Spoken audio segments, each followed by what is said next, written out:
President Donald Trump took his tax reform sales pitch to conservatives last night.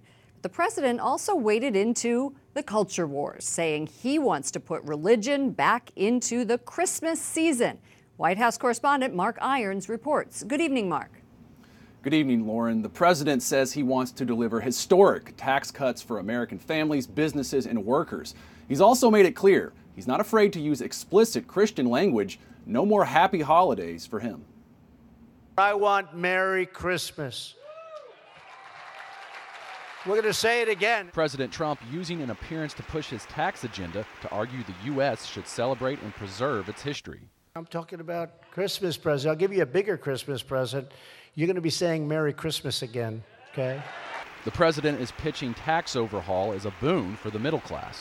So let's give our country the best Christmas present of all. Massive tax relief. Trump says his tax plan will cut the corporate tax rate from 35% to 20%, nearly double the standard deduction, and increase the child tax credit. Adam Michel, a conservative tax expert with Heritage, says the president's plan is good for middle-class families.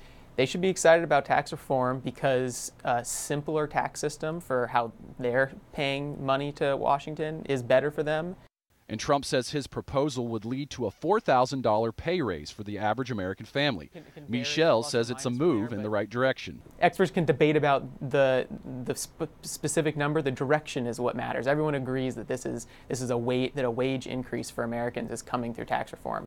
But Trump's plan has been met with skepticism from tax experts and Democratic lawmakers who say the changes could increase taxes for many families. This is a budget that would provide 80% of its tax breaks to the top 1%, 40% of its tax breaks to the top 1/10 of 1%.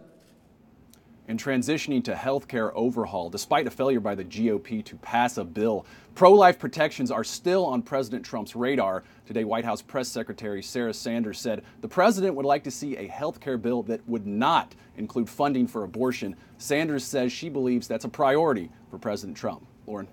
Correspondent Mark Irons at the White House. We are joined by Genevieve Wood, senior advisor at the Heritage Foundation, that conservative think tank that does support tax reform. Welcome to the program. Thank you.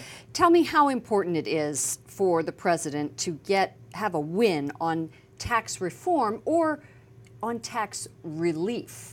It's huge, as the president might say. It's huge for the country, but it's huge for the president because if this gets done, then you can go back to things like Obamacare repeal and a number of other things. If this doesn't get done, it's going to be hard to see the economy growing at a level to do many of the things that they've talked about, infrastructure rebuilding, all the other things the president's talked about. A lot of it's going to be hung up if they don't get tax relief through. Does Heritage support this plan?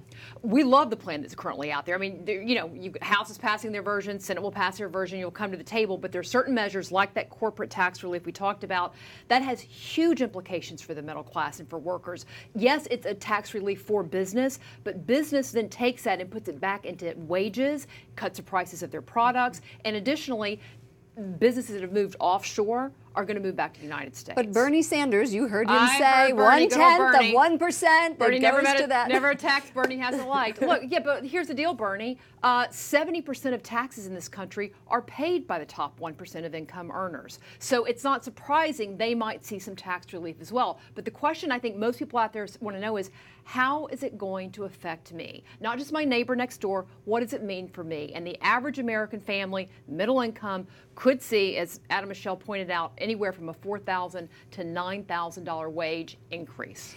As we heard earlier, the bill doesn't address abortion funding. And in your view, should the president back it, even if, as we heard, it may fund abortions? Talking about the health care piece of legislation. Now we're moving to health care. Yeah, no, I don't think that. Look, this bill's bad for two reasons.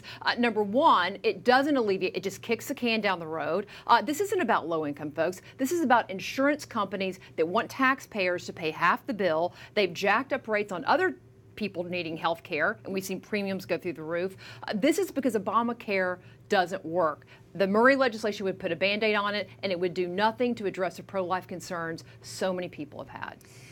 Let's move to quickly the division in the Republican Party. Earlier this week, we saw Donald Trump meet with Senator Mitch McConnell. They seem to be moving toward a more friendly relationship. But Steve Bannon, former White House advisor, is out on the road there, really trying to rally donors against the Trump administration. So, and primarily Senate Majority Leader Mitch McConnell. So do conservatives agree with Steve Bannon or Donald Trump? Where are they in the spectrum right now? Well, I think conservatives want to see Congress and people like Mitch McConnell's Majority Leader, who have been here for a long time, get something done, and not just get something done that limits the size and scope of government.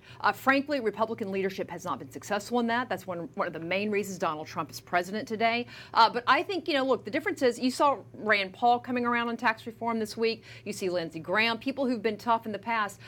I think Donald Trump's a deal maker right now in the White House. Thank you so much. Genevieve Wood, Senior Advisor at the Heritage Foundation. Thank you.